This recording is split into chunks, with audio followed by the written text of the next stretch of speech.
ఇవాళ మా పంచాయతీకో గొడవ ఒకటి వచ్చింది, చిత్రమైన గొడవ. మరి నువ్వు చదువుకున్న ఓడివి, పట్నం తెలివితేటలతో ఆ గొడవను మరి ఎలా ఎడగొడతావు? గొడవేటో చెప్పు పంతులు. అదే ఇదిగో మంగమ్మని చాలా పేద పిల్ల, దీన్ని పెళ్లి చేసుకుంటానని మాట ఇచ్చి అదిగో ఆ గోపయ్య చాలా తీశాట. దాంతో శాస్త్రం ప్రకారం దీనికి నెల తప్పిందట. కానీ దానికి నాకు ఏ సంబంధం లేదు. ఆ తల్లి కావడానికి కారణం నేను కాదు. కావాలంటే ఏ దేవుడి మీద పడితే ఆ దేవుడి మీద కొట్టు నీ అబ్బాయి గోల్ చేస్తా. అది మరి ఎలా ఎడగొడతావు? ఎడగొట్టు. ఏమయ్యా, నిజంగా ఆ పిల్లకు నీకు ఎలాంటి సంబంధం లేదంటావా? మా అమ్మతోడు, మా అబ్బతోడు, మా తాతతోడు, దానికి నాకు ఏ సంబంధం లేదండి. దాన్ని చూసిందే ఇప్పుడు, ఇంక దానికి నాకు సంబంధం ఏంటండి బాబు? అబద్ధం బాబు, వాడు చెప్పేదంతా అబద్ధం. ఆ పోలేరమ్మ సాక్షిగా నన్ను పెళ్లి చేసుకుంటానన్నాడు బాబు. నోర్మై, అయితే ఆ పోలేరమ్మని సాక్షిగానికి తీసురా. ఏమయ్యా రే, నువ్వేమంటావు? నా వల్ల కాదండి. ఈ అమ్మాయి చెప్పే మాటకు సాక్ష్యం లేనప్పుడు ఆ అమ్మాయి కడుపులో ఉన్న బిడ్డకు ఇతరే తండ్రిని ఖచ్చితంగా చెప్పలేం. కనుక దీనికి ఎలా తీర్పు చెప్పాలో నాకు అర్థం కావటం లేదు. రండి. కుర్రతనం, తన అనుభవం ఏం సరిపోద్ది ఇలాంటి గొడవలు ఎడగొట్టడానికి? ఓలే పిల్ల చూడు, ఇప్పుడు ఆడి బాబు గురించి నీకు తెలుసునో లేదో, నిప్పు ఎప్పుడు కోసేసినా సరే ఆడ అబద్ధం ఆడ్డు. మరి అలాంటి కుటుంబంలో పుట్టాడు, ఆడ అబద్ధం ఆడతాడంటే నేను నమ్మను. మరి నీకంటావా? నీ చరిత్ర ఏటో నాకు తెలదు. కాకపోతే నీకు నేను చేసి ఉపకారం ఏంటంటే, కాస్తో కూస్తో ఉన్నాన్ని ఈ రకంగా అల్లరి పెట్టి ఏ ఎకరమో అరెకరమో సంపాదిద్దారనే యదో ప్రయత్నం నువ్వు చేసినందుకు మాత్రం నీకు నేనేం జులమాన వేయడం లేదు. నీ కడుపులో బిడ్డకి తండ్రి ఎవడో ఊరు వదిలేసి దేశం మీద పడి ఎత్తుకో, వెళ్ళిపో.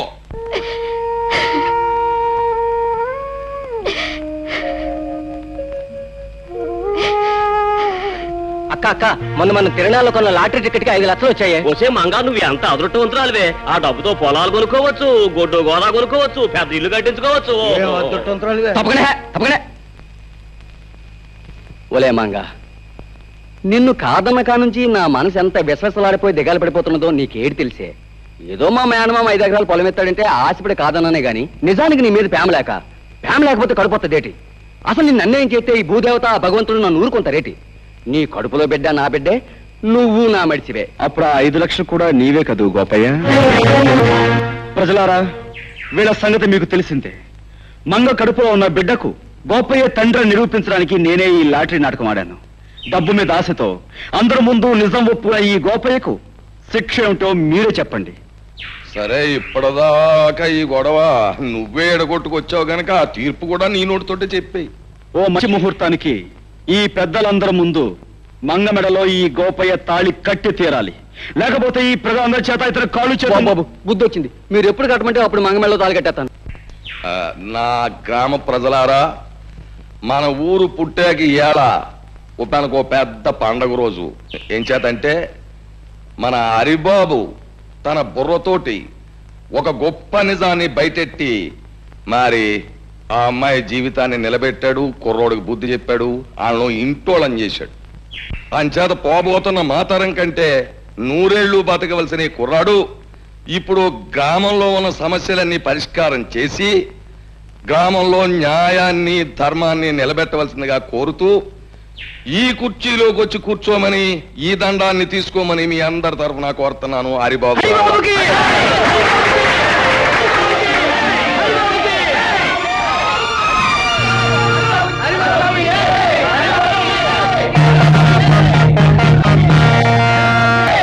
బాబు హరి, 10 మంది కోసం పాటుపడే నిన్ను ఆ భగవంతుడు చల్లగా చూడాలి. హారతి తీసుకో. నాకు ఈ హారతి కంటే ముఖ్యంగా కావాల్సిన మీ ఆశీస్సులమ్మా. ఊరందరికీ ఉపకారం చేసి నా లక్ష్యం నెరవేర్చుకోవాలంటే ఆది దంపతులంటే మీ ఇద్దరి దీవెనలో నాకు కావాలి. లే బాబు.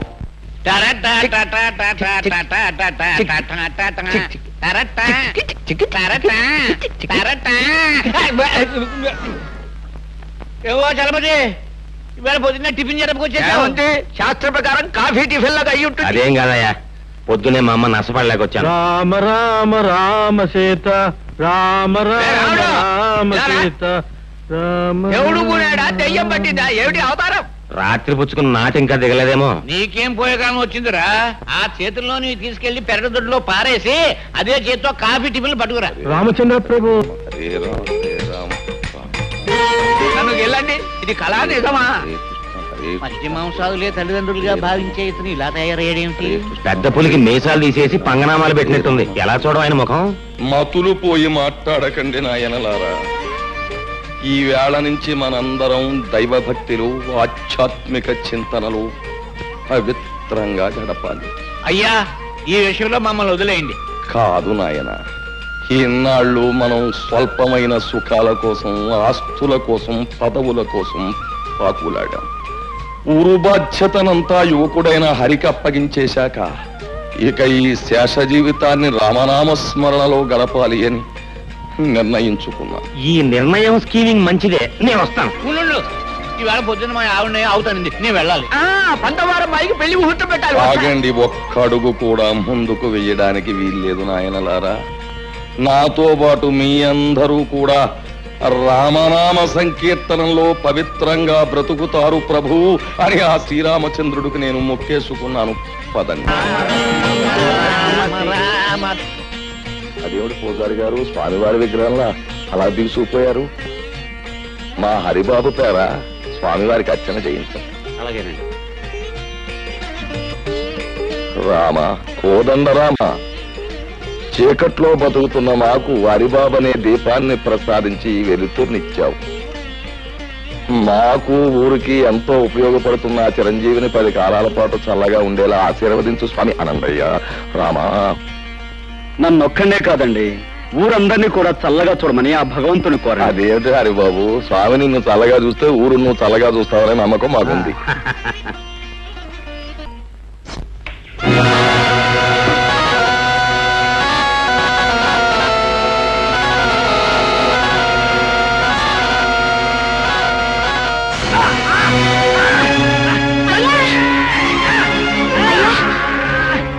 ఏమైందయ్యా? అయ్యో, మా ఆయన పాము కట్టేసింది. రక్షించండి బాబు, రక్షించండి బాబు. ఏంటమ్మా, ఏం జరిగింది? మా ఆయన పాము కట్టేసింది.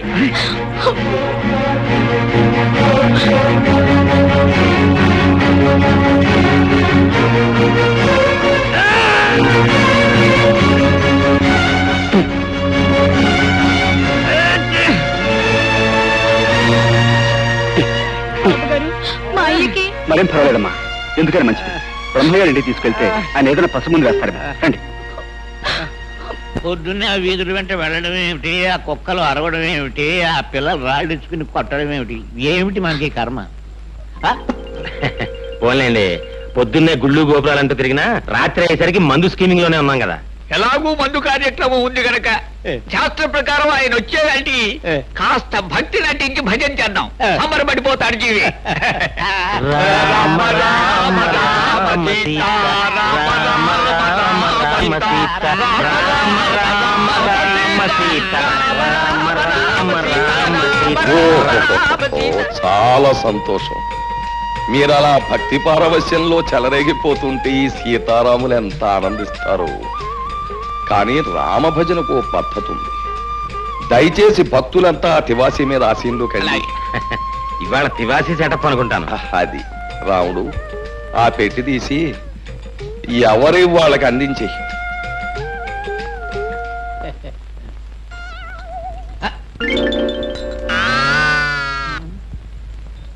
రామచంద్ర ప్రభు, ఏమిటండి బాబు ఇవి?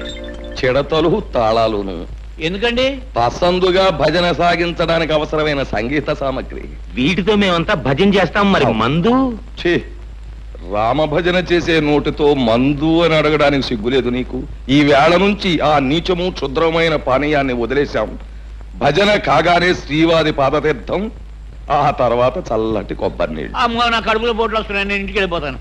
పోట్ల ఎందుకయ్యా, ఇంటికి అలా కూర్చో, మన పెరట్లో ఆబోతుంది. ఉత్సాహంగా వచ్చి 2 పోట్లు ఇస్తున్న పొట్టలో ఎక్కడదక్కడ చదువు. బాబోయ్, తాళాలు ఇస్తే నేను ఇంటికి వెళ్ళి భజన చేసుకుంటాను బాబు. ఇంటికా?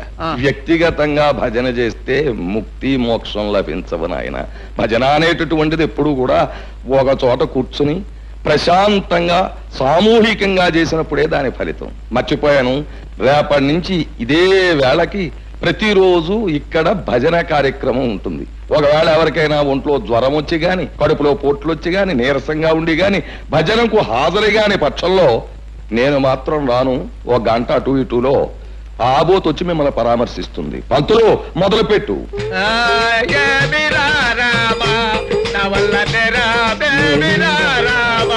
కార్యక్రమం ఉంటుంది.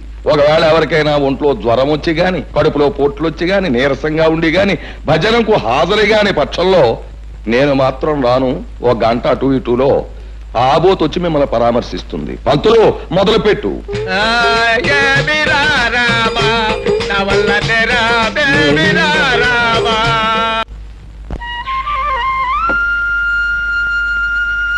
హరిబాబు, నువ్వా? ఏమిటమ్మా ఇలా వచ్చావు? ఇవి మీకు ఇచ్చిపోతాం వచ్చాను బాబు. ఎందుకు చెప్పమ్మా ఇవన్నీ?